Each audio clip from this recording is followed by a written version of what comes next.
Hey guys, welcome to It Has to Be Said. Today's episode will be a lot shorter than our usual, and it is more of me venting. Um, so, and sidebar, this is take two because my dumb self forgot to hit the record button on the mixer. So, in the first time that I recorded, I cried. So, I don't think it's gonna happen at this point because once it comes out, it comes out. But we won't be doing an episode together this week. For those who heard last week's episode, unfortunately, only through Spotify and Apple Podcasts, there's been some technical camera issues that, yes, I'm answering for those who were wondering. It is my fault. I used the camera for Elvis's, well, not Elvis's, for my mom's wedding. And since then, the whole focusing on two people has not been working. So that brought, I guess, a little bit of discouragement. Um, I want to say more on Elvis's part. Like I was like willing to still do it on the phone. In the interim that we figure it out. And for those who know, we also do have full-time jobs, so it becomes a little difficult to have the time to sit and play with it and YouTube and read, look for a solution to the problem. But if anyone who knows about cameras, we have the old Sony A7 III and want to give us some tips, it would be very appreciated. But I want to talk a little bit about it's been crazy because I've noticed in since we started doing the podcast and how every time we talk about something, it's like a few weeks later or maybe even the week of, we're kind of tested on kind of similarly to what we're talking about. A simple example would be I think in the episode of Quality Check, we talked about the cold plunge and how Elvis has been motivated about waking up at 6:30 in the morning. And shortly after that, I want to say maybe a week and a half after that, he got sick and was given like 3 days off of work. So since those 3 days happened, he started like sleeping in, and then it became again a habit. So it's been harder for him to wake up um, as early. So just as an example of like when you talk about something, how sometimes all of a sudden it shifts. Or even, for example, me. We talked about the silent treatment in one episode, and Elvis talked about how that was something that was his go to sometimes. But last night I gave him the silent treatment, and and I went to sleep, and which is something that I typically don't like to do. And oh, look, deers are coming, and he was trying to, he was trying to get like he asked me, I was upset, and I said yes, and I know he was trying to kind of talk about it, but I really didn't want to, because I was just frustrated, and it's okay to say you're frustrated or sad or bothered, right? Um, when it comes to the podcast, and that's another example, we talk about who does more, um, and all of a sudden my frustration of who does more has been a little bit um, higher when it comes to the podcast. So all those things that we talk about are still things that um, we do have to face and kind of are challenged with on a day to day. So it's not like we're experts on anything. We're just people living through them and wanting to have conversations about it and learn and grow from them, even with sometimes going back to old habits like giving silent treatment like I did or measuring who does more. But anyways, so it's been like a struggle, right, with the whole camera thing. So it was getting me discouraged, right? Because, part of doing this is being consistent. One, for yourself to get yourself in the habit of continually providing some form of content, a conversation, um, and also for engagement, right? You have to like be on it a lot. So I guess it serves as an education point for people who want to pursue something like this. You have to really be on it, dedicate time, right? I started now on Sundays having to get shorts for the week, um, trying to get it, frame it to fit a reel or TikTok and then doing the captions. Like all those things take time, right? Planning what you're going to talk about takes time, right? So nevertheless, I was like, you know what? Let me start doing themes. So I picked a theme for August. We're getting comments in, and now this whole thing with the freaking camera happens, and I'm like, great, right? And then we leave on vacation for next week Friday. So the goal was to have the 2 episodes recorded beforehand, so that I can have those things to post while on my trip. So, I don't know if it's gonna happen or not, but we'll see. But we're here, and last night my mind was just working, right, to kind of shorten my spiel, and I got sad. I started crying, like out of frustration, because I think it's a combination of everything. Like I worked till 9, almost 9, 2 nights this week, so I haven't really been home like that. Um, I'm supposed to have a cookout with my family this weekend. So it's like a lot of things happening all at once. Plus, I have my trip next Friday, but have to go to a work trip for most of next week.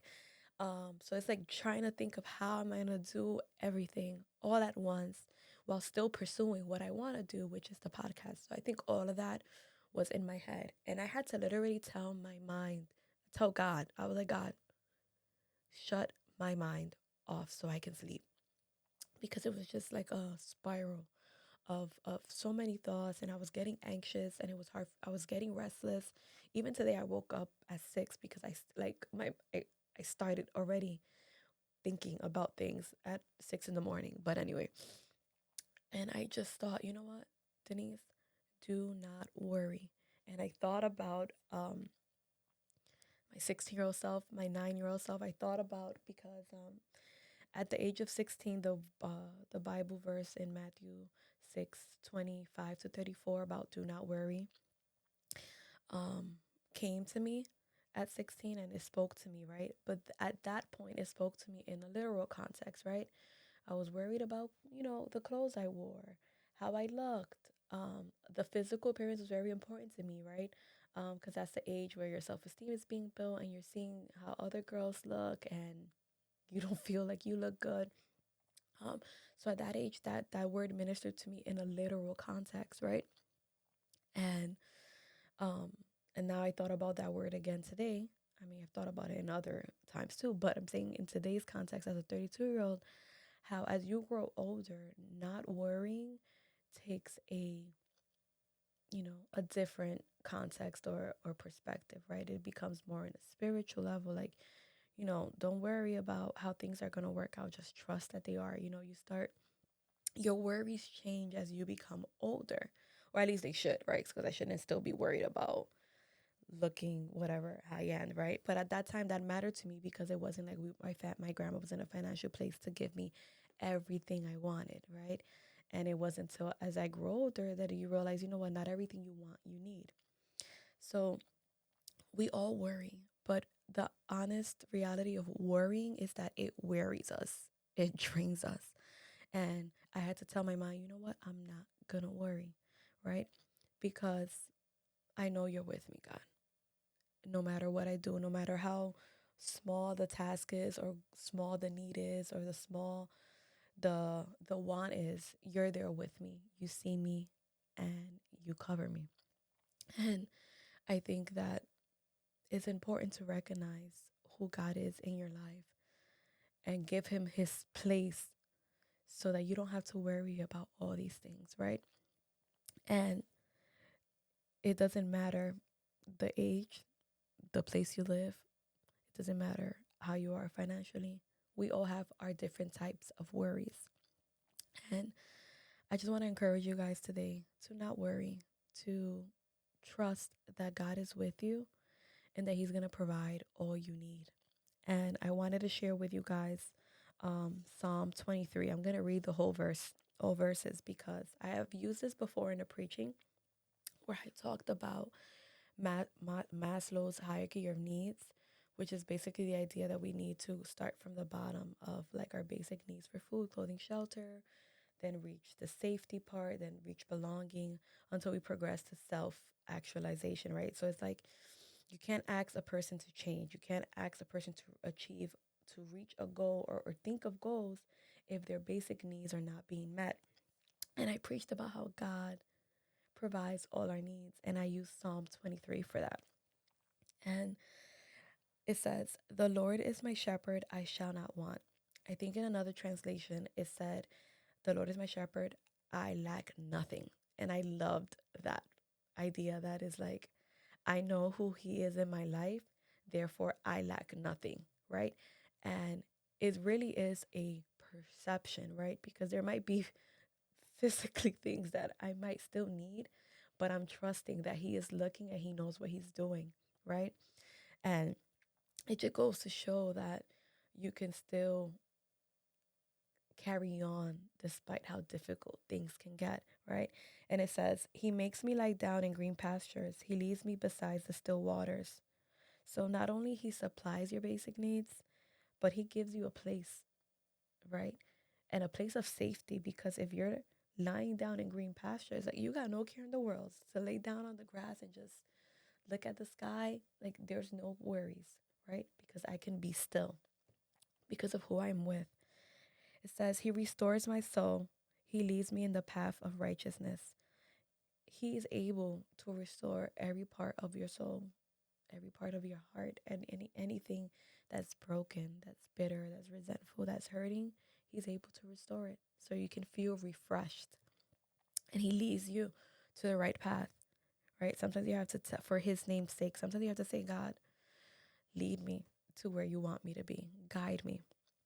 Right? And it says, "Yeah, though I walk through the valley of shadow of death, I shall feel no evil, for you are with me. Your rod and your staff, they comfort me." It says, "Yeah, though I walk through the valley of shadow of death." Sometimes we're going to walk through places and go through experiences that feel like the valley of shadow of death.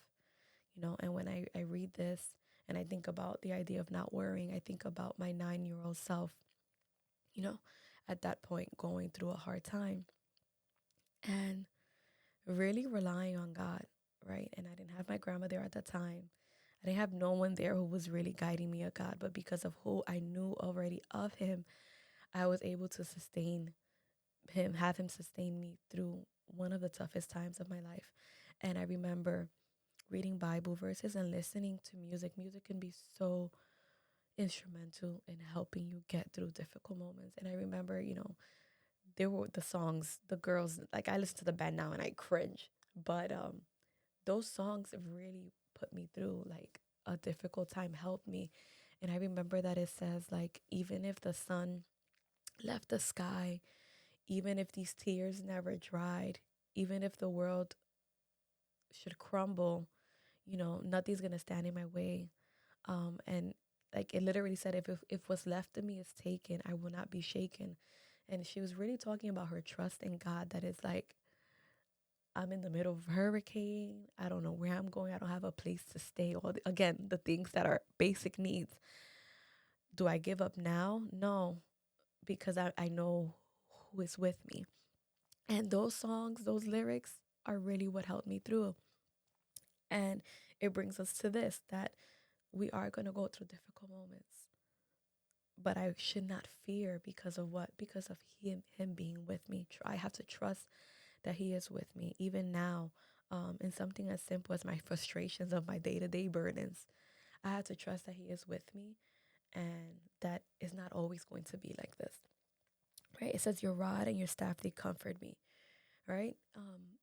The rod and the staff, what they use for that, to tate quieto, to guide them, right? So even when God says, you're doing it the wrong way, you're going the wrong way, it's not gonna hurt, right? It's like that song, "Gracefully Broken." It doesn't hurt when He breaks you, right? And He restores you. It hurts. The process hurts, but He's not hurting you.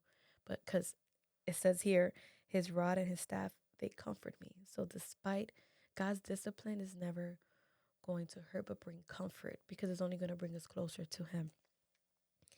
It says, "You prepare a table before me in the presence of my enemies. You anoint my head with oil. My cup runs over." We're going to have enemies, right? It might be the devil, right? It might not be him. He might use other people around you to raise calamity, to raise disappointment, discouragement. but God prepares a table, right? Why? To bring you justice, right? Meaning a table is like, I don't gotta worry about nothing. I'm gonna eat here and dine. And you guys can see what God is gonna do with me. You either join or step away because God is working in me, right? You anoint my head with oil, my cup runs over. And I think this is important because as people, we are like cups. What we absorb is what spills over us. And all I want is God's anointing and favor and grace to spill over me onto others. So in order for me to spill over positive and good things, I have to recharge with God. I have to reconnect and say, God, shut this mind because these faulty filters that I'm receiving, like I was receiving last night, these are not it. These are not of you. And this is not what I want to think of before I go to sleep. All right. So making sure what is my cup running over of, right? Is kind of like what we talked about quality check. Check in with yourself. What am I depositing to others? What am I giving? What am I speaking? How am I speaking? How am I carrying myself? That I want it to spill over. I want to be light to others, right? I want to spill over grace. Surely goodness and mercy shall follow me all the days of my life, and I will dwell in the house of the Lord forever. It's funny that I know this psalm by heart in Spanish, but in English I don't. But anyways, um, surely goodness and mercy shall follow me. Goodness and mercy walk with me wherever I go. I have to walk in confidence knowing who's with me and what I carry. And you have to pray that that goodness and mercy follow you wherever you go so that you can come and go safely from your home and in everything that you do. God's goodness and his mercy, right, is with you because when his goodness and mercy is with you, his favor is with you. And you can do anything because of who you're with and and who walks with you, right? So Psalm 23 shows the hierarchy of needs, right? It shows that God supplies, that he gives you rest, that he protects you, that he comforts you, and that really you ultimately can do anything because of who is with you. So I just want to encourage you guys not to worry. I don't know what your worry is today. It can be financial, it can be with your partner, with your children, it can be with your health, it can be at work, it can be with housing, whatever your worry is, give it to God. Surrender it to God and trust that He is your shepherd, that you are His people, and that He has your back, and that everything will be okay. So I encourage you guys, and I encouraged myself in speaking that sometimes things may not be great, right? And sometimes I will feel unhappy, but there's still a joy inside me because it comes from God, right? Because happiness is based on circumstance, but joy is based on knowing who God is. So I hope you're encouraged. And if you know anything about cameras, let us know. And I hope that this encourages you to not worry, to trust God and know that He is with you. And that, yes, it's okay to be stressed and sometimes feel things, even if they're small. Your worries, your situations matter to God. So give it to Him.